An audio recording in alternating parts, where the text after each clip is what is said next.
राधे राधे। माघ मास महात्म्य 13वां अध्याय। विष्णुदूत से अन्य प्रश्न पूछने की आज्ञा पाकर विकुंडल ने कहा, हे देव, गंगा जल के समान अमृत रूपी आपके वचनों का श्रवण करके मैं कृत्य हो गया हूं। धर्मशास्त्रों में सत्य ही कहा है कि सज्जनों के दर्शन मात्र से पापों और तापों का नाश हो जाता है।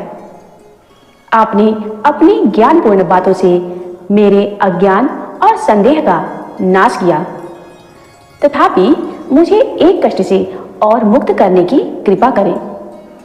मेरे बड़े भाई को नर्क से मुक्ति दिलाने का कोई उपाय बतलाने की कृपा कीजिए। विकुंडल द्वारा ऐसा आग्रह करने पर विकुंडल का भाई के प्रति अनुराग देखकर विष्णुदूत बहुत अधिक प्रभावित हुए। विकुंडल से दूत ने कहा, हे मित्र, यदि तुम अपने 8वें जन्म के पुण्य अपने भाई को दान कर दो तो तुम्हारा बड़ा भाई स्वर्ग प्राप्त कर सकता है।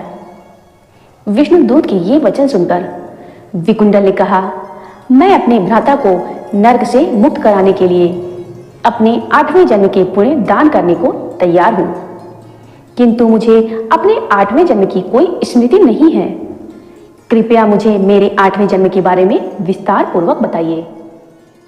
भगवान विष्णु के दूत ने कहा, अत्यंत प्राचीन काल में मधुवन में महर्षि साकली निवास करते थे। वे तपस्वी, ज्ञानी और वेदों के अध्ययन में रत रहने वाले तेजस्वी महर्षि थे। उनकी पत्नी रेवती भी सती साध्वी धार्मिक स्त्री थी।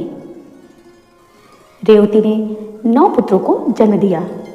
ध्रुव, शशि, बुध, तार, निर्मोह, जीतमाय, ध्यानकाम, गुड़ाती तथा ज्योतिष्मान। महर्षि के प्रथम 4 पुत्र ध्रुव, शशि, बुध, तार तथा अंतिम पुत्र ज्योतिष्मान, यह 5 ही अग्निहोमी थे। ये 5 ही पूर्ण धार्मिक रूप से गृहस्थ धर्म में जीवन व्यतीत करते थे। महर्षि साकली के शेष 4 पुत्र निर्मोह, जीतमाय, ध्यानकाम तथा गुड़ाती गृहस्थ धर्म से विरक्त पूर्ण सन्यासी थे। किसी कार्य को करने में इनकी कोई रुचि नहीं थी। ये सभी एक ही ग्राम में निवास करते थे, परंतु ये संग तथा परिग्रह से रहित थे। इन्होंने शिखा और यज्ञोपवीत का भी परित्याग कर दिया था। ये चारों ही स्वर्ण तथा साधारण पत्थर को एक समान समझते थे। चाहे जिस वस्तु से शरीर को आच्छादित कर लेते थे और चाहे जहां भी बैठ जाते थे। संध्या काल में अपने घर आकर ये चारों ब्रह्म के चिंतन में लीन हो जाया करते थे। इन्होंने निद्रा तथा क्षुधा को भी अपने अधीन कर लिया था। ये समस्त संसार को विष्णु रूप देखते थे तथा मौन रहकर भूमंडल पर विचरण करते थे।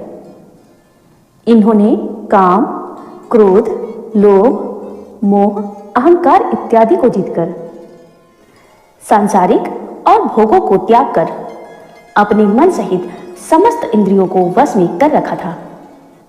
इस प्रकार ये चारों भाई पूर्णतः वीतरागी जीवन व्यतीत कर रहे थे। उस समय तुम मत्स्य देश में निवास करते थे। एक दिन मध्याह्न काल में क्षुधा तथा तृषा से पीड़ित ये चारों योगी जन तुम्हारे यहाँ आए। आंगन में इन योगियों को देखकर तुमने अत्यंत गदगद होकर इनका स्वागत किया। तुमने श्रद्धापूर्वक इनके चरणों को स्पर्श करके मधुरवाणी में निवेदन किया। हे महात्मने, आपके दर्शन पाकर आज मेरा जन्म और जीवन दोनों ही सफल हो गए।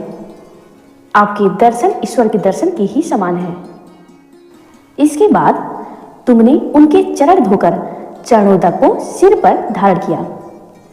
ऐसा करते ही तुम्हारे जन्म जन्मांतर के सारे पाप नष्ट हो गए।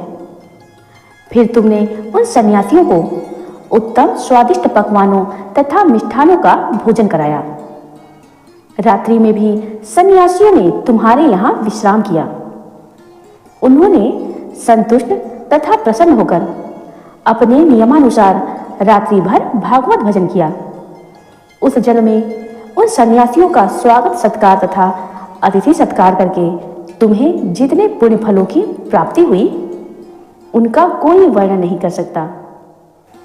विष्णुदूत ने उत्तम सन्यासियों की महिमा का वर्णन करते हुए कहा, सृष्टि के समस्त जीवों में मनुष्य को बुद्धिमान प्राणी माना गया है।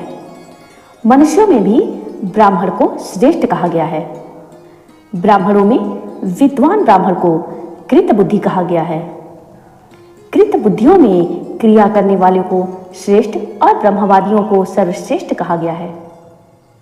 ब्रह्मवादी तीनों लोकों में श्रेष्ठ माने गए हैं। अतएव इनकी पूजा करना प्रत्येक मनुष्य का कर्तव्य धर्म है। आपने अपने 8वें जन्म में इसी प्रकार के 4 ब्रह्मवादियों की सेवा की थी।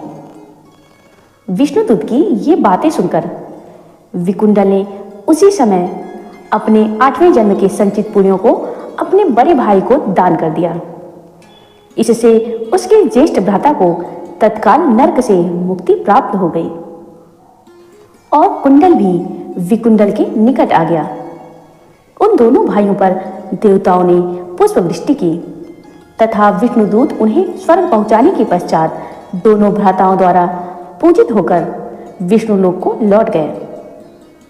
हे राजन, जो श्रोता भक्ति पूर्वक इस कथा का पठन पाठन अथवा श्रवण करता है वह भी निष्पाप होकर सहस्त्र गोदान के पुण्य फल को प्राप्त करता है। जय श्री कृष्ण, जय श्री कृष्ण।